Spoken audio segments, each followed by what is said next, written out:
Dans cette vidéo, je vais aborder des sujets passionnants autour de l'écriture et de la lecture.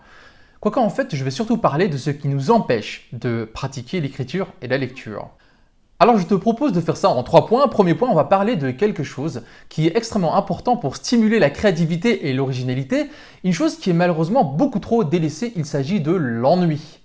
Ensuite, deuxième point, on va aborder la question des algorithmes, des réseaux sociaux, des écrans, tout ça. En fait, j'ai envie de te parler d'un défi que j'avais lancé sur Instagram dont le but était de réduire notre temps d'écran. Quel a été le résultat de ce défi? Tu sauras tout. Et enfin, en troisième point, on va passer au compte rendu d'un roman, L'œil de Goliath, et ça tombe merveilleusement bien parce que toutes ces questions-là, c'est un sujet central du livre. Ce sera sans spoiler, donc reste avec nous, on en parle tout de suite. Bismillah, alhamdulillah, wassalat wassalam ala rasulillah, assalamu alaikum wa rahmatullah. Qu'y a-t-il de plus ennuyeux que l'ennui, des soupirs, de lassitude, un temps qui coule indéfiniment, interminable? L'ennui, c'est mortel. Et pourtant, tout porte à croire qu'au contraire, l'ennui n'est pas mortel, c'est vital. Et ce que je dis est scientifique, je vais te le prouver tout de suite. Par exemple, dans cette étude britannique en psychologie, les auteurs nous expliquent qu'ils ont réparti des volontaires en 2 groupes. Dans le premier groupe était attribuée une tâche très ennuyeuse, lire l'annuaire téléphonique. Tandis que dans le deuxième groupe, les individus pouvaient faire ce qu'ils voulaient. Après 15 à 20 minutes, on rassemble tout ce joli monde et on attribue à chacun la même tâche. Lister tout ce qui est possible de faire avec un gobelet en plastique. Toutes les solutions qui leur passaient par la tête, il fallait le mettre sur papier. À votre avis, quel a été le résultat? Il a été sans appel. Ceux qui ont eu la tâche ennuyeuse, ceux qui avaient dû lire l'annuaire téléphonique pendant 15 minutes, avaient proposé plus de solutions et plus de solutions originales que ceux qui avaient pu s'occuper de la manière dont ils le désiraient.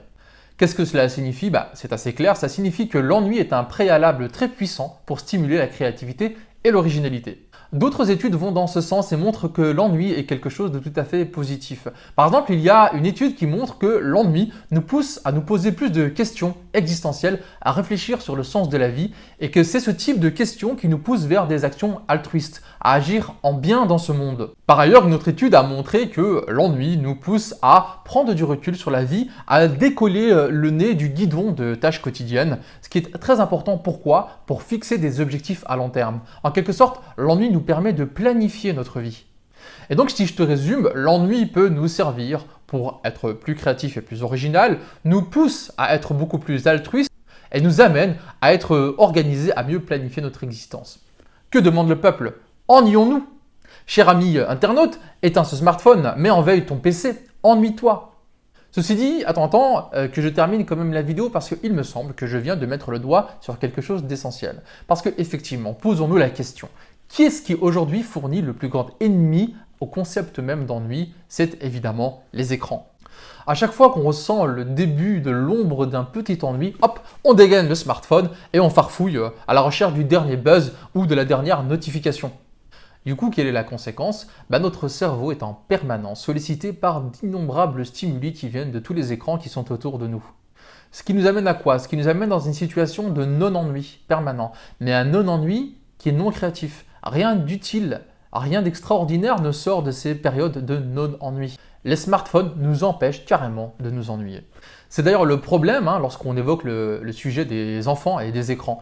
Ce que montrent les études, c'est pas tant que les écrans sont mauvais en soi, c'est plutôt le fait que le temps passé devant un écran est un temps qui empiète sur le temps à faire d'autres choses. Quoi par exemple?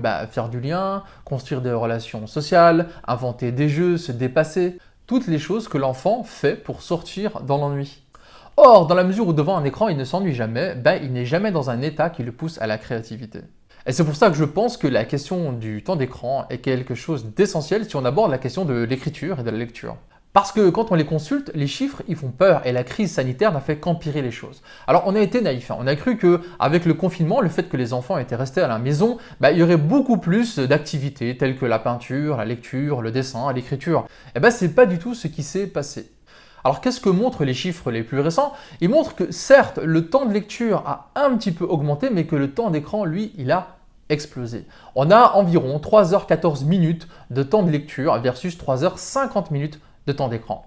Alors si tu penses que ces chiffres ne sont pas très choquants, attends que je les mette en perspective. C'est 3h14 minutes de temps de lecture par semaine versus 3h50 minutes de temps d'écran par jour. Voilà qui remet les choses en perspective.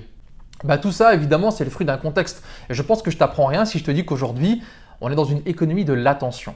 Et même on pourrait dire qu'on est dans une guerre de l'attention, une guerre que se livrent des géants, les GAFAM comme on dit, hein, Google, Amazon, Facebook, mais aussi Netflix, Twitter, etc. Mais en fait, si on y réfléchit 2 secondes, on se rend compte que cette guerre, elle a lieu depuis quand même pas mal de temps. Tu le sais peut-être, mais dans une interview qui date de près de 20 ans, l'ancien président de TF1 avait dit la chose suivante en gros. Il disait « Notre boulot chez TF1, c'est quoi? C'est de capter l'attention de l'audience. Et une fois qu'on a capté cette attention, ce temps de cerveau humain disponible, on le vend. On le vend à qui? On le vend à des grandes marques pour qu'elles puissent diffuser leurs messages publicitaires et qu'elles nous rémunèrent en échange. Notre boulot chez TF1, c'est de vendre du temps de cerveau humain disponible. Et donc, il n'y a rien de nouveau dans ça. Ça existait au temps de la télé, mais si on recule un petit peu, ça existait également au temps de la radio.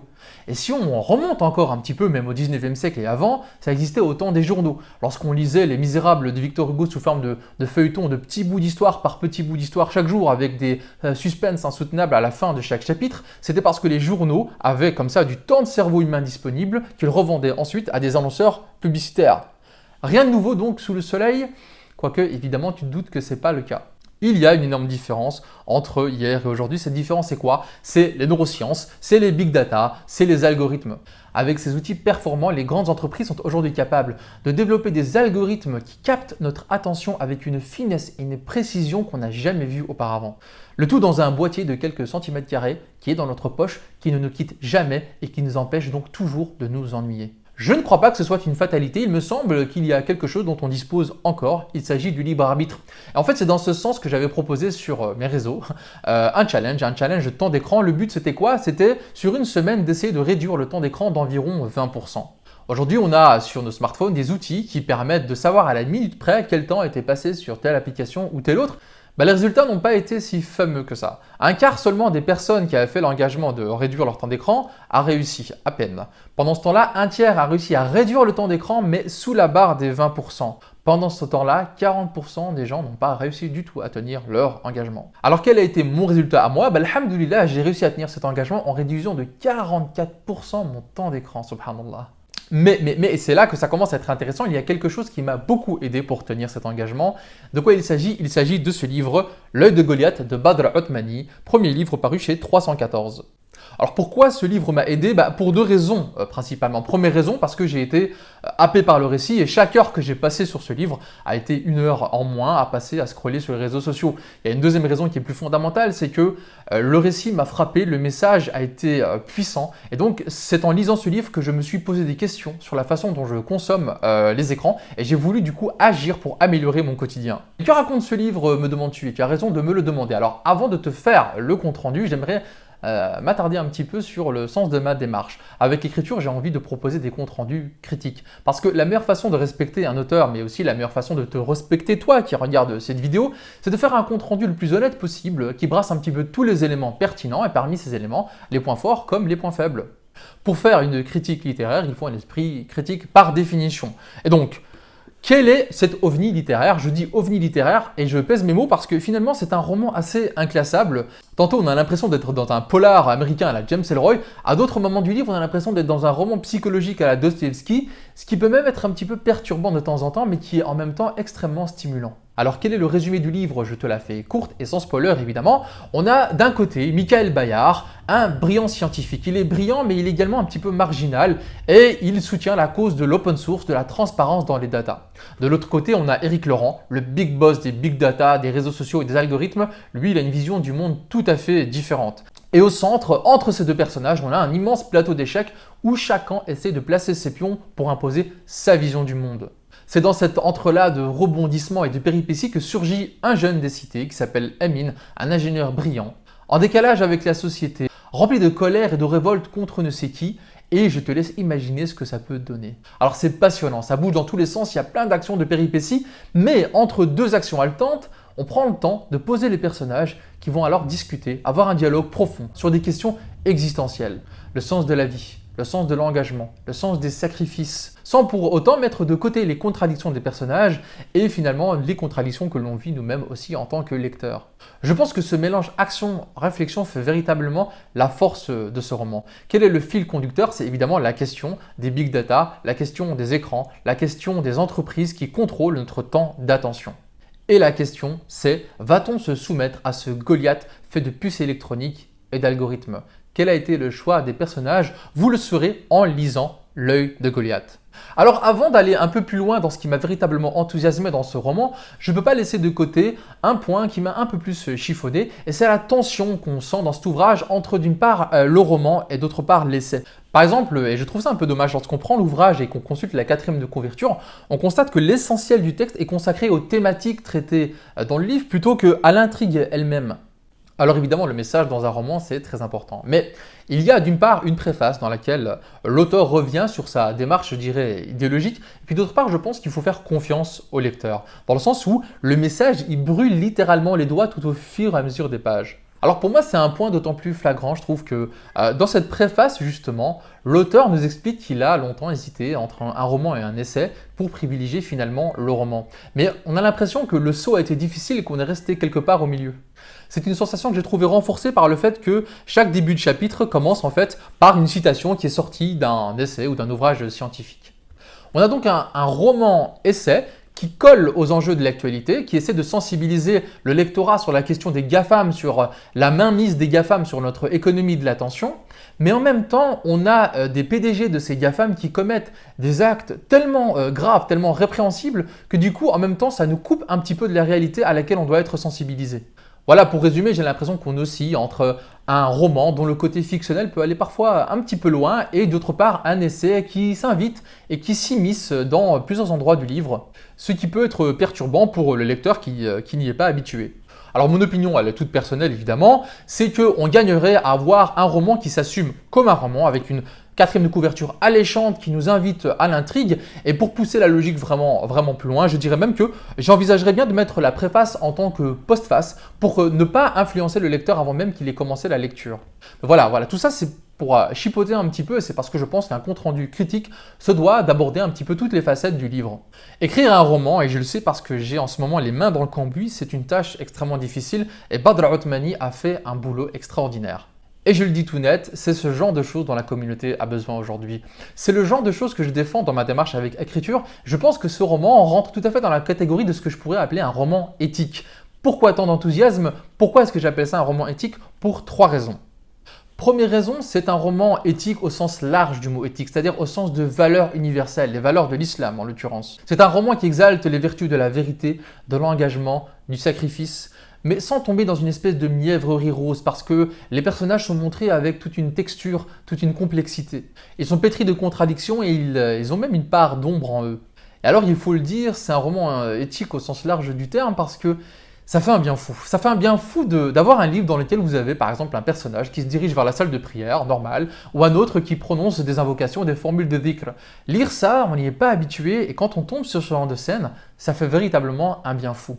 Deuxième raison, c'est un roman éthique au sens plus spécifique du mot éthique, dans la mesure où l'auteur, qu'est-ce qu'il a fait? Il a identifié un problème dans la société et il a essayé de le poser en termes de défis et d'enjeux. Plutôt que de rester dans son coin, de marmonner dans sa barbe, de pester contre l'état du monde et de montrer du doigt tous ces moutons qui ne font rien pour changer la société, non, l'auteur, il a pris la plume, il a travaillé, il a écrit, il a fourni un travail considérable pour défendre sa vision du monde et contribuer, Inch'Allah, à une sensibilisation et pourquoi pas à un changement dans la société.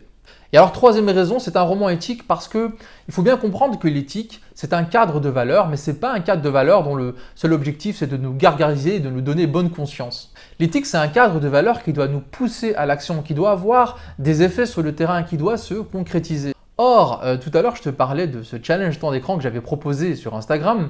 Il faut savoir que ce challenge temps d'écran, c'est ce livre qui me l'a inspiré. C'est parce qu'en lisant ce livre, j'ai été particulièrement touché par son message et j'ai eu envie d'agir sur mon quotidien, d'agir sur le monde, d'agir sur les autres. Parce que les méfaits des écrans, les méfaits des réseaux sociaux, je les connais, tu les connais, mais ça ne se concrétise pas automatiquement sur le terrain.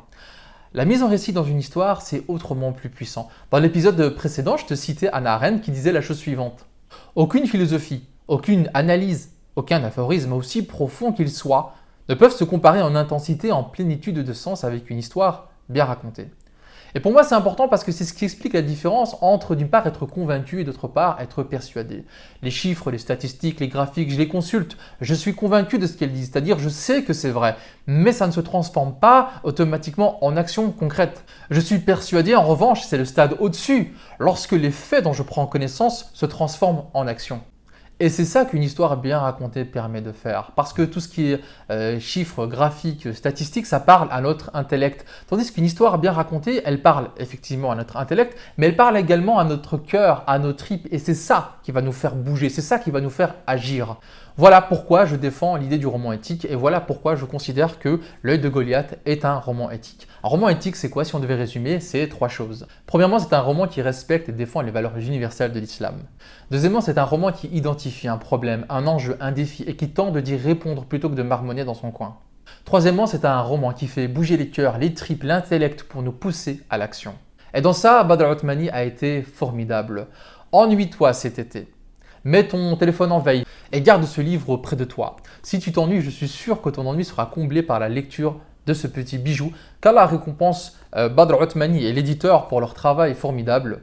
L'œil de Goliath, premier tome d'une saga qu'on espère riche et époustouflante. J'ai hâte de lire la suite. Et j'ai hâte de revenir vers toi avec du nouveau contenu. Je sens que ça bouge, masha'Allah, dans la communauté autour du monde de la lecture et de la culture. Alors si tu veux rejoindre l'aventure, marhaba bik, bienvenue chez Écriture. Ce sera tout pour aujourd'hui. À bientôt, Inch'Allah. Wassalamu alaikum wa rahmatullah.